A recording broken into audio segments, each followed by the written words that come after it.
نحمده ونصلي ونسلم على رسوله الكريم اما بعد فاعوذ بالله من الشيطان الرجيم بسم الله الرحمن الرحيم واللاتی یأتین الفاحشة من نسائکم فاستشہدوا علیہن اربعة منکم فإن شہدوا فامسکوہن فی البیوت حتی یتوفاہن الموت او یجعل اللہ لہن سبیلا۔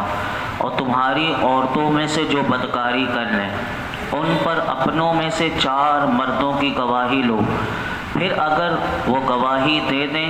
تو ان عورتوں کو گھر میں بند کر دو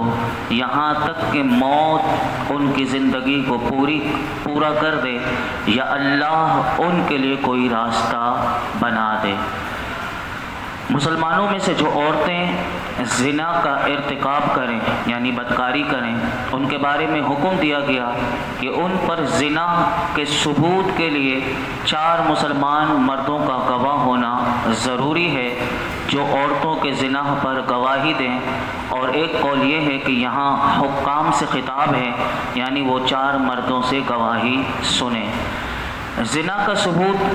گواہی سے ہو تو ضروری ہے کہ زنا کے گواہ 4 ہوں، عاقل ہوں، بالغ ہوں، مسلمان ہوں اور مرد ہوں، کوئی عورت نہ ہو، چاروں وہ نیک ہوں اور متقی ہوں اور انہوں نے ایک وقت معین میں زنا کرتے ہوئے یوں مشاہدہ کیا ہو کہ جیسے کہ سرما دانی میں سلائی ہوتی ہے، ایسے چاروں نے اس کو دیکھا ہو۔ اور فرمایا کہ چاروں گواہ حلف شرعی کے ساتھ وہ گواہی دیں، اگر ان چاروں میں سے کسی ایک کی بھی بات کم ہو تو زنا ثابت نہ ہوگا اور گواہی دینے والے ان شرعاً 80 کوڑوں کے مستحق ہوں گے۔ زانیہ عورتوں کا جو حکم دوسرا دیا کہ ان کو موت آنے تک گھر میں قید کر کے رکھو، تو یہ حکم زنا جو دیا گیا تھا تو یاد رکھیے کہ یہ اس وقت دیا گیا تھا کہ جب کوڑوں کا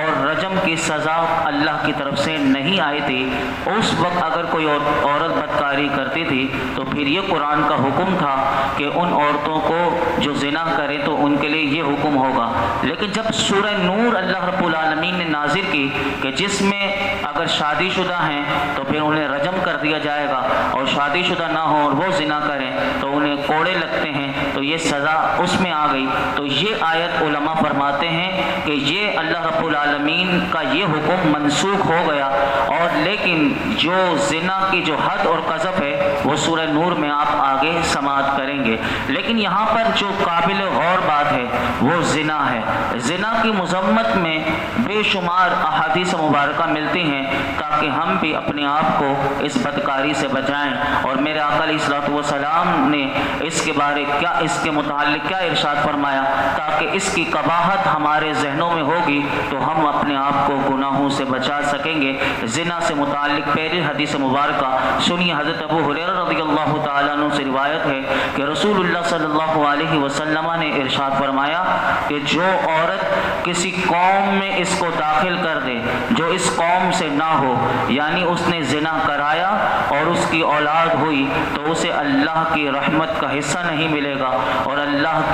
تعالیٰ اسے جنت میں داخل نہ فرمائے گا۔ یعنی یہ عورتوں سے متعلق کہ جو عورت بدکاری کروا لے تو اس کے لیے کتنی بڑی وعید ہے کہ اسے جنت میں بھی اللہ داخل نہیں کرے گا اور اسے اللہ کی رحمت کا بھی حصہ نہیں ملے گا۔ آپ مجھے بتائیے کہ جب یہ ہمارے گھروں میں یہ حدیث پاک یاد ہوگی تو بتائیے کہ شرم و حیا کتنی زیادہ پیدا ہوگی اور کتنی اللہ کی رحمتیں ہمارے گھروں میں آئیں گی۔ دوسری حدیث پاک حضرت عبداللہ بن عباس رضی اللہ عنہما سے روایت ہے کہ رسول اللہ صلی اللہ علیہ وسلم نے ارشاد فرمایا کہ جس بستی میں زنا اور سود ظاہر ہو جائے، یعنی یہ 2 کام جس بستی میں جس علاقے میں جہاں بھی یہ 2 کام ہوتے ہوں، تو فرمایا کہ انہوں نے اپنے لیے اللہ کے عذاب کو حلال کر لیا، یعنی اس بستی میں پھر اللہ کا عذاب آ کر رہے گا۔ تو یہ کتنی بڑی نحوست ہے اور کتنا بڑا گناہ ہے کہ وہ بستی میں بعض اوقات ایسی ہم نے بھی دیکھی ہیں کہ جس کا سنتے ہیں کہ پوری کی پوری بستی زلزلے آ جاتے ہیں اور وہ تباہ کر دی جاتی ہے۔ اگر جب اس کا پیچھے ریزن دیکھتے ہیں، جب ہم اخبارات میں سنتے ہیں یا پیچھے آپ ماضی میں جائیے یا آج جو ہم پر طرح طرح کی مصیبتیں ہیں، طرح طرح کی پریشانیاں ہیں، جب ہم جائزہ لیتے ہیں تو اس میں یہی ایک وجہ آتی ہے، آنکھوں کا زنا ہے اور کانوں کا زنا، اور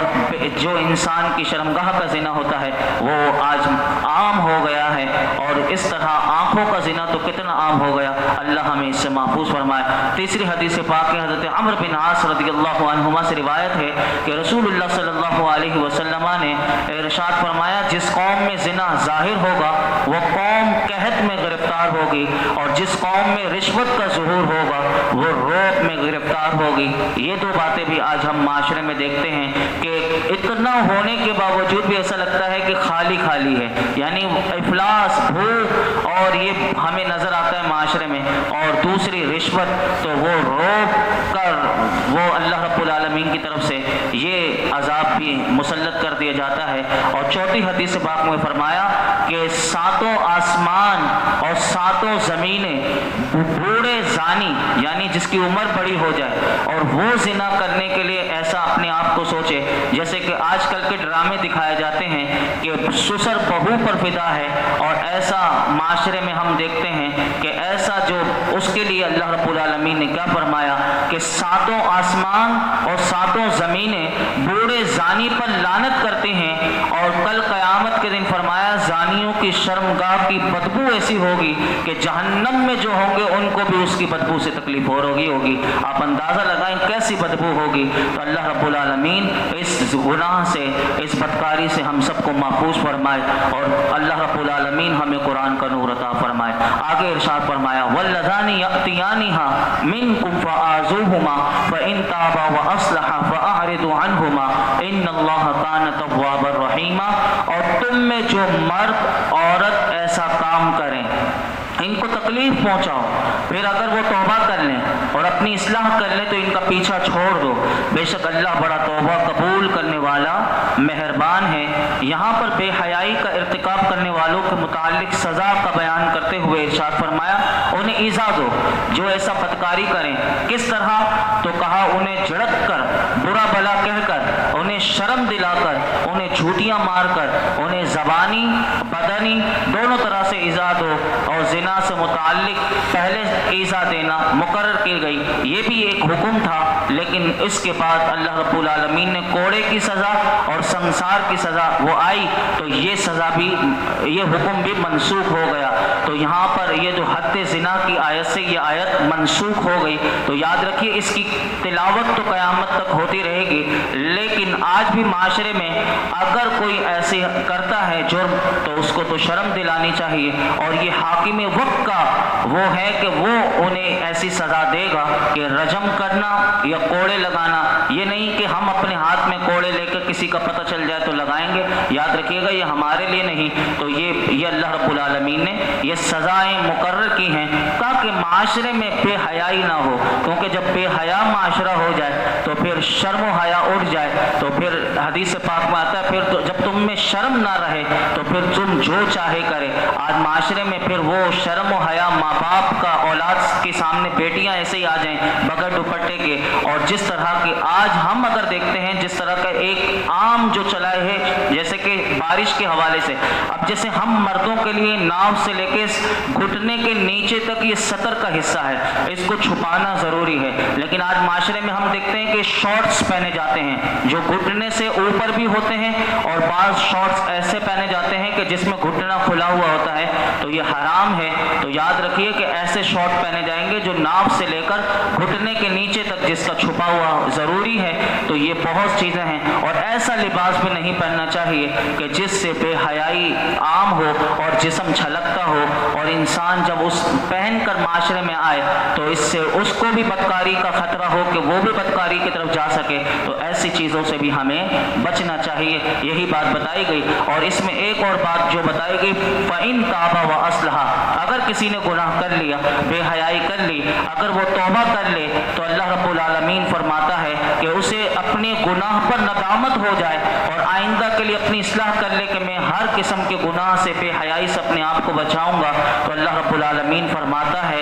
کہ پھر ایسے لوگوں کی توبہ اگر ہو جائے تو پھر انہیں اللہ کی طرف یعنی اللہ رب ان کا پیچھا چھوڑ دو، پھر اللہ رب العالمین بڑا توبہ قبول کرنے والا ہے۔ توبہ کسے کہتے ہیں تو یاد رکھیے، توبہ کے معنی ہے رجوع کرنا، لوٹنا۔ توبہ کہتے ہیں رجوع کرنا، لوٹنا۔ یہ اگر بندے کی صفت ہو، بندہ اگر توبہ کرے تو اس سے مراد یہ ہوتا ہے کہ گناہ یا ارادہ گناہ سے رجوع کرنا، یعنی اب انسان اس گناہ سے رجوع کر لیا کہ اب میں آئندہ کبھی یہ گناہ کی طرف لوٹ کر نہیں جاؤں گا۔ اور اگر اللہ کی یہ صفت ہو توبہ کی تو پھر اس کے معنی علماء فرماتے ہیں یہ ہے کہ بندے کا توبہ کرنا اور اللہ کا توبہ قبول فرمانا، بندے کا توبہ کرنا اور اللہ کی رحمت بندے کی طرف متوجہ ہونا، یہ توبہ کے معنی میں آتا ہے۔ آگے اللہ رب العالمین نے ارشاد فرمایا انما التوبۃ علی اللہ للذین یعملون السوء بجہالۃ ثم یتوبون من قریب فاولئک یتوب اللہ علیہم وکان اللہ علیما حکیما۔ یہ بڑا زبردست حکم آیا، فرمایا کہ وہ توبہ جس کا قبول کرنا اللہ نے اپنے فضل سے لازم کر لیا ہے وہ انہی کی ہے کہ جو نادانی سے برائی کر بیٹھیں اور پھر تھوڑی دیر میں توبہ کر لیں، ایسوں پر اللہ اپنی رحمت سے رجوع کرتا ہے اور اللہ علم و حکمت والا ہے۔ یہ کتنی بڑی آیت ہے کہ یہ عظیم اللہ رب العالمین کی اس رحمت کا تذکرہ اس آیت میں ہوا کہ گناہ کے بعد توبہ اگر بندہ کر لے تو وہ رب کریم کی رحمت کو دیکھو کہ وہ اپنے کرم سے ان کے گناہوں کو معاف کر دیتا ہے۔ یعنی بندہ یہ نہ سمجھے کہ میں اگر گناہ کر لیا اب میں گناہ پر دلیر بن جاؤں، بلکہ اسے بتایا گیا کہ تو گناہ کر کے اگر تو توبہ کر لے تو علماء کہتے ہیں فوراً سے مراد یہ ہے کہ کوئی یہ نہ سمجھے کہ اگر توبہ کرنے کے آدھے گھنٹے کے بعد اگر اسے توفیق نہیں ملی 2-4 سال بعد نہیں، بلکہ علماء کہتے ہیں موت سے پہلے بھی اگر اسے توبہ کی توفیق نصیب ہو گئی تو وہ بھی توبہ قریب میں شمار ہوگی۔ اور جب موت کا عالم طاری ہو جائے یعنی بندے کی روح نکلنے لگے، اب اگر وہ عذاب کے فرشتوں کو دیکھ کر کہے کہ میں اب توبہ کرتا ہوں تو اس وقت اس کی توبہ قبول نہیں ہوگی۔ لیکن موت کے لمحے سے ایک لمحے پہلے بھی اگر اسے توبہ کی توفیق مل گئی اور اس نے اللہ کی بارگاہ میں توبہ کر لی تو اللہ رب العالمین اس کی توبہ کو اپنے فضل سے اپنے کرم سے ضرور قبول فرمائے گا۔ اور یاد رکھیے گا یہ توبہ کا قانون کیوں دیا گیا؟ علماء کہتے ہیں یہ بھی عین حکمت اور علم پر مبنی ہے کہ جن دینوں میں اگر آپ دیکھیں عیسائی، بدھ مت یا دیگر مذاہب کا اسلام کو چھوڑ کر کہ ان میں توبہ نہیں، تو آپ ان میں ان کا جائزہ لیں گے کہ ان میں جنہوں نے گناہ کیے تو وہ گناہ پر دلیر ہو جاتے ہیں۔ اور کیسے ہوتے ہیں؟ کیونکہ مایوسی ان کو مل جاتی ہے، کیونکہ تمہارے لیے سزا ہی سزا ہے، تو وہ مایوسی یاد رکھیے گا دلیر کر دیتی ہے۔ اور معافی جو قرآن ہمیں کہتا ہے تم سے گناہ ہو گیا تم آ جاؤ، تمہارے لیے در رحمت اللہ کا کھلا ہوا ہے، جب تم اس کی بارگاہ میں توبہ کرو گے تو تمہیں معافی ضرور ملے گی۔ اگر کسی کو پھر بھی سمجھ میں نہ آئے تو اس کے لیے ایک مثال دی گئی کہ اگر کسی شخص کو بہت بڑا مجرم ہو، اس کو پھانسی کی سزا کا حکم مل گیا کہ اسے پھانسی ملے گی، تو اب اس پھانسی کے مجرم کو یاد رکھیے گا، اپنے اس کا معلوم بھی کر لیجیے گا کہ اس پھانسی کے مجرم کو اب سب سے الگ کر دیا جاتا ہے، یعنی اسے الگ کمرے میں رکھا جاتا ہے۔ کیوں؟ اس کی وجہ یہ بتائی گئی کہ اب وہ مایوس ہو گیا کہ اب اس کی زندگی میں کوئی امید نہیں کہ اس کے پاس، کیونکہ اسے حکم مل چکا ہے کہ اسے پھانسی ہی ملے گی، تو اب ایسا اس کو کیوں الگ کمرے میں رکھا جاتا ہے؟ تو اس کی وجہ یہ ہے کہ کہیں اور کسی کو قتل نہ کر دے، یعنی جو اور بھی مجرم جیل میں ہو تو کہیں ان کو اور قتل نہ کر دے، یہ سمجھے کہ مجھے تو اب پھانسی لگے گی چلو ان کو بھی قتل کر دو، تو ایسے پھانسی کے مجرم کو سب سے الگ رکھا جاتا ہے۔ لیکن اگر کوئی ایسا مجرم ہو کہ جس کے لیے یہ ہے کہ 2 سال بعد اس کو رہائی ملے گی تو وہ سب مجرموں کے ساتھ رہتا ہے، تو اسے امید ہوتی ہے کہ مجھے ایک وقت کے بعد رہائی مل جائے گی اور اس کی سزا پوری ہو جائے گی۔ تو یہی توبہ کا ہے کہ بندے یہ نہ سمجھے کہ گناہ ہو جاتا ہے انسان سے قدم قدم پر، کیونکہ انسان خطا کا پتلا ہے، لیکن گناہ کرے نہیں، لیکن اگر ہو جائے فوراً اللہ کی بارگاہ میں توبہ کرے۔ اور ہمارے ہمارے لیے تو یہ حکم ہے کہ ہر وقت توبہ کرے. اسی لیے ہم نماز کے بعد بھی جو 3 بار توبہ کرتے ہیں، اس میں ایک وجہ یہ ہوتی ہے کہ جو نماز ہم نے پڑھی، جیسے میں پڑھتا ہوں استغفر اللہ 3 بار، تو اس کی وجہ یہ ہوتی ہے، علماء نے بھی اس کو، اور نبی پاک صلی اللہ علیہ وسلم کا حکم ہے کہ نماز پڑھنے کے بعد فوراً 3 مرتبہ توبہ کرنی چاہیے. تو بعض ہمارے احباب کی آواز تک بھی نہیں نکلتی ہوگی یا اپنے کان ان کے سنتے ہوں گے، لیکن جب ہم اجتماعی کرتے ہیں تو سب کو ایک ساتھ آواز سے پڑھنا چاہیے. اس میں وجہ یہ ہوتی ہے کہ ہم اللہ کی بارگاہ میں توبہ کرتے ہیں، مالک ہم نے جو نماز پڑھی وہ تیرے شایان شان نہیں تھی، لیکن ہم نے فرض ادا کرنے کی کوشش کی ہے. اے رب کریم، ہم توبہ کرتے ہیں، جو نماز پڑھی تو اس نماز کو قبول کر لے. تو یہ نماز کے بعد توبہ کرنے کا ایک کانسیپٹ ہے. آگے اللہ رب العالمین نے ارشاد فرمایا وَلَيْسَتِ التَّوْبَةُ لِلَّذِينَ يَعْمَلُونَ السَّيِّئَاتِ حَتَّى إِذَا حَضَرَ أَحَدَهُمُ الْمَوْتُ قَالَ إِنِّي تُبْتُ الْآنَ وَلَا الَّذِينَ يَمُوتُونَ وَهُمْ كُفَّارٌ أُولَٰئِكَ أَعْتَدْنَا لَهُمْ عَذَابًا أَلِيمًا. اور ان لوگوں کی توبہ نہیں جو گناہ میں لگے رہتے ہیں، یہاں تک کہ جب ان میں کسی کو موت آئے تو کہنے لگے اب میں نے توبہ کی. اور نہ ان لوگوں کی کوئی توبہ ہے جو کفر کی حالت میں مرے، ان کے لیے ہم نے دردناک عذاب تیار کر رکھا ہے. اس آیت میں اللہ رب العالمین نے بتا دیا کہ کن لوگوں کی توبہ قبول نہیں ہوگی. کہا ایک وہ لوگ ہیں کہ جو ہر وقت ساری زندگی گناہ میں لگے رہتے ہیں، اب انہوں نے دیکھا کہ اب مرنے والے ہیں اور انہیں اپنی موت کے آثار بھی نظر آ گئے، تو کہا ایسے لوگوں کو جنہوں نے عذاب الہی کا مشاہدہ، جیسے کئی لوگوں کی زبان بند ہو جاتی ہے موت سے پہلے، ان پر نزا کا علم طاری ہو جاتا ہے، کسی کی 2 دن پہلے نزا کا علم طاری ہوتا ہے، کسی کو 24 گھنٹے پہلے اب اسے اپنی موت کے آثار نظر آ جاتے ہیں کیونکہ اس وقت زبان بند کر دی جاتی ہے. اب وہ توبہ کرنا چاہے تو یاد رکھیے کہ جب عذاب الہی کو دیکھ لیا اور روح حلق تک آ پہنچی تو کہا اب وہ کہے کہ میں توبہ کرتا ہوں. قرآن کہتا ہے ایسے لوگوں کی توبہ قبول نہیں ہے. اب اگر وہ آگے ارشاد فرمایا کہ اسی طرح وہ لوگ جو کافر ہی دنیا سے چلے گئے اور وہ قیامت کے دن وہ چاہیں گے کہ ان کی بھی کوئی توبہ قبول ہو جائے، کہا ایسے لوگ بھی ہمیشہ جہنم میں رہیں گے اور ان کی توبہ بھی نہیں ہے. لیکن یہاں پر ایک بات میں مسئلہ بتا دوں کہ جو کسی کافر کے لیے مرنے کے بعد یعنی اس کا پتہ ہے کہ یہ کفر کی حالت میں مرا ہے، تو ایک مسئلہ یہاں اسی آیت کے تحت علماء نے لکھا کہ اگر کسی کافر کے بارے میں ہمیں پتا ہے کہ اس کا خاتمہ کفر پر ہوا ہے تو فرمایا اس کے لیے دعائے مغفرت، یا کسی کو ہم جانتے ہیں کہ یہ دائرہ اسلام میں تھا قادیانی ہو گیا یا مرتد ہو گیا، کسی اور دین کو اس نے قبول کر لیا، تو جس مرتد کے لیے اور کافر کے لیے جس کا پتہ ہے کہ یہ مرتد تھا یا کافر ہے تو کہا اس کے لیے دعائے مغفرت کی، یا اسے مرحوم کہا یا مغفور کہا، یا کسی مرے ہوئے ہندو کو یہ کہا کہ یہ جنتی ہے تو وہ بھی دائرہ اسلام سے نکل جائے گا اور وہ کافر ہو جائے گا. اس مسئلے کو بھی یاد رکھیے گا. تو ایسے لوگوں کے لیے ہم مغفرت کے لیے مرحوم، یا ایسے کہیں کہ یہ جنتی تھا، کسی کے بہت اچھے کام تھے لیکن تھا وہ ایمان اس نے قبول نہیں کیا تھا، تو ہم اس کے لیے یہ جملے ادا نہیں کر سکتے، تو وہ خود کافر ہو جائے گا. اور اسی بات کو ہمیں قرآن میں ایک مقام پر اللہ رب العالمین نے سورہ توبہ میں کہا ما کان للنبی والذین آمنوا ان یستغفروا للمشرکین ولو کانوا اولی قربى من بعد ما تبین لهم انہم اصحاب الجحیم. فرمایا نبی اور ایمان والوں کے لائق نہیں کہ مشرکوں کے لیے دعائے مغفرت مانگیں اگرچہ وہ رشتہ دار ہوں، جبکہ ان کے لیے واضح ہو چکا ہے کہ وہ دوزخی ہیں. رشتہ دار بھی ہو تو اس کے لیے بھی ہم دعائے مغفرت نہیں کر سکتے کہ جس کے بارے میں پتہ ہو کہ یہ اس نے اسلام سے یہ نکل چکا تھا، تو ایسے لوگوں کے لیے دعائے مغفرت نہیں کر سکتے.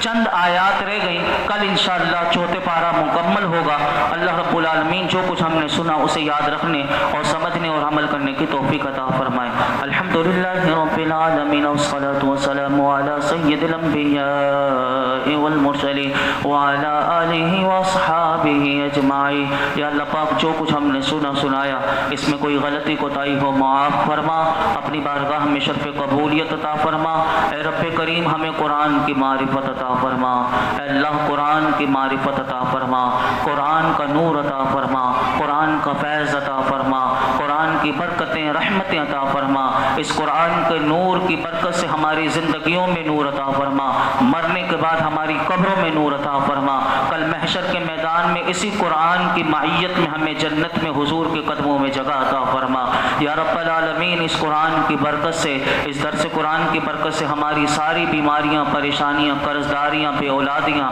مولا کریم جو کچھ ہے مولا کریم ہم پریشان ہیں، مولا کریم سب کو دور فرما دے، ہمیں ہر قسم کی بلاؤں سے، مصیبتوں سے، پریشانیوں سے محفوظ فرما، ہمارے رزق دسترخوان کو وسیع فرما، ہمیں زندگی میں کسی کا محتاج نہ کرنا، ہر قسم کی بلاؤں سے، مصیبتوں سے بچا لے۔ اے رب کریم، ایک بہن ہے نیلوفر، مولا کریم انہیں شفاء کاملہ عاجلہ عطا فرما، محمد علی کی والدہ کو شفاء کاملہ عاجلہ عطا فرما، اور ہمارے گھر والوں میں، عائشہ وقارب میں جتنے بیمار ہیں سب کو شفا عطا فرما، اور درس قرآن کی برکت سے یہ جتنے حاضرین موجود ہیں ان سب پر اپنا خاص فضل و کرم نازل فرما۔ وصلی اللہ تعالی علی خیر خلق محمد وعلی آلہ وصحبہ۔